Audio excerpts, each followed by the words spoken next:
Order! Order! You are an incorrigible delinquent at times. Behave yourself, man!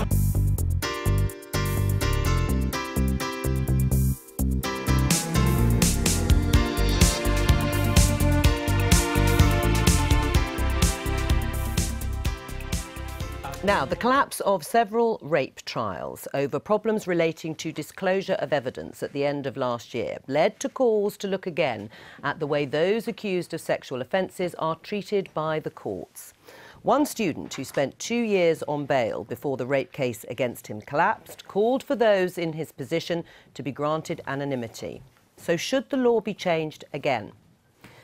Anonymity in rape cases was given to both complainants and defendants for the first time by the Sexual Offences Act of 1976.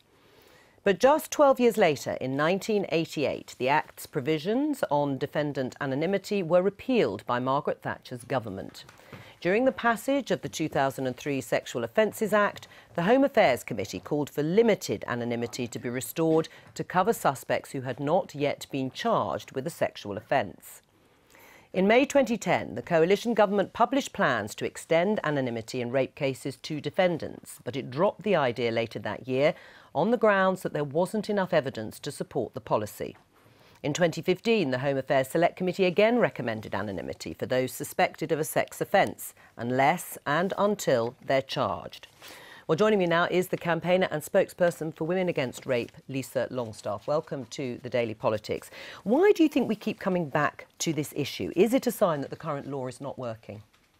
No, I think that what happens is that there are scandalous cases which are largely or often the result of inadequate and negligent investigations which get in the public eye and cause a hullabaloo, and you know, it's also often driven by people who are accused who are celebrities or in positions of power. But not always. I mean, isn't it justifiable if there are cases that are then rightly exposed for that evidence not having been properly collected? Yes, but there are also quite a lot of cases where a man ends up being convicted and turns out to have been a very prolific and serial offender, and just like every other person who's accused says, no, I didn't do it when he's first approached. Right. And is that the reason that you think it's important that complainants in rape cases are granted full anonymity? Well, complainants are granted anonymity because they are vilified in the press and exposed and have, you know, basically it puts people off reporting, and that's why victims were granted anonymity in 1976 at the same time as people accused were. But granting it to people accused of rape now would separate it from every other kind of crime. Right. And that's one of the arguments that goes against it. Why should rapists or men accused of rape... Well, why should they? ...be given rape a is different which is standard. why complainants have anonymity. Complainants in other cases do not have anonymity, and rape is different, and it's become even more so with the advent of social media. I'm strongly in favour of anonymity for people who are suspected, at least until they are charged. The reality is that if you are accused of rape, the mud sticks forevermore. It is absolutely horrendous, the stories you get from people. I actually argued once on a TV programme in favour of anonymity for defendants, and I got these horrendous stories, not from celebrities, and we'll come to that in a moment, but from perfectly ordinary people who, because they had been accused of rape, they were exposed on social media, they're there on Google forevermore, their name is out in the public domain, as in the cases of these people we've described. If it is a special crime, and it is a special crime, which is why we have anonymity for complainants, it is a special crime for people who have not yet been proven guilty and may not even have been charged. Do you accept that actually, as you say, there is a danger of the complainants being vilified, and there is also a danger, and quite often happens, for defendants to be equally vilified and they may be wrongly accused? I think that what this relies on partly is the myth that a lot of women wrongly accuse men of rape and are lying, and I think that's very distorted and blown out of all proportion compared to the number of real wrong accusations. And secondly, I think that what's really important about why we need people to be named is that if it were imposed that they would get anonymity until charged, a lot of people would not have come forward. You know, a lot of the victims, because it is such a shame-making crime, and because people are so damaged, and often it's the most vulnerable people who are attacked in this way, including children, but not only. It's a very big deterrent to coming forward. And if people had anonymity, a lot of people haven't come forward even about the most prolific serial attackers. And isn't like that Barry a problem? Bennett, Well, we don't know how much of that publicity. is true. We have no evidence for any of this, and rightly not, because everybody is anonymous on the complainant side.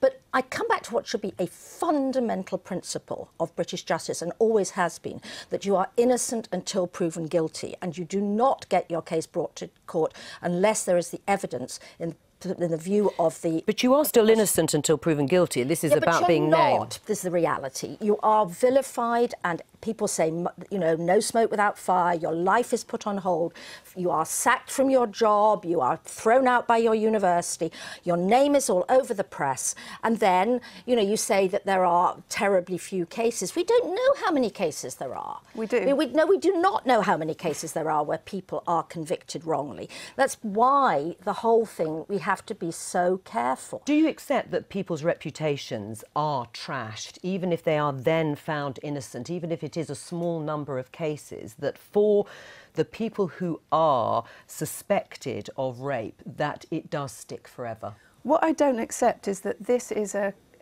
uniquely stigmatising crime. If you're accused of murder or terrorism, you do not get anonymity, and I do not see why... So why would we not get anonymity for all crimes? You don't get anonymity as a complainant in terrorism cases either, unless there's a special case, in which case the prosecution and the police can give it to you.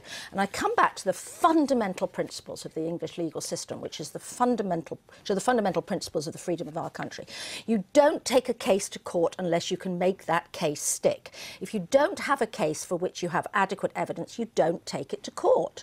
And you seem to be saying, oh, well, let's get lots and lots of people to come forward, and then even if the first case hasn't got adequate evidence, it'll all seem all right because there'll be so many people. We don't do that with other cases. You don't come into court to be tried of all sorts of That's not what I'm saying, sorry. There have been a lot of high-profile cases in the most recent years where people have been getting away with raping lots of people. You have to acknowledge that. That is a fact.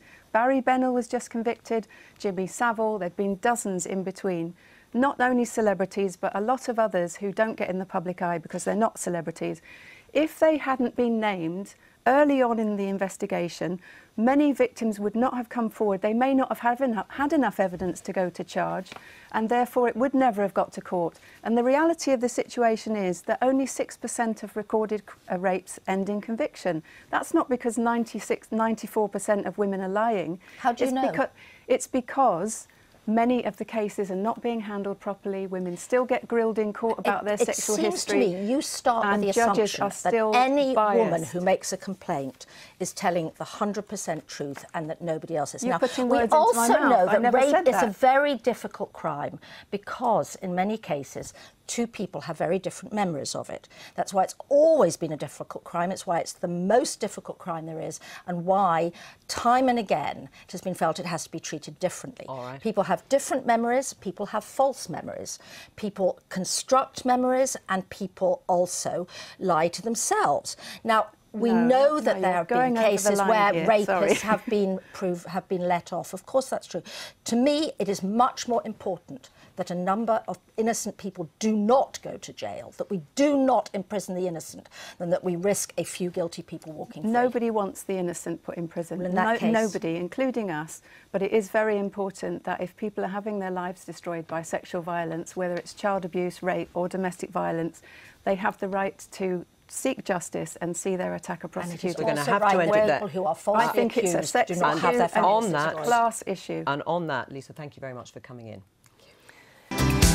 I've been getting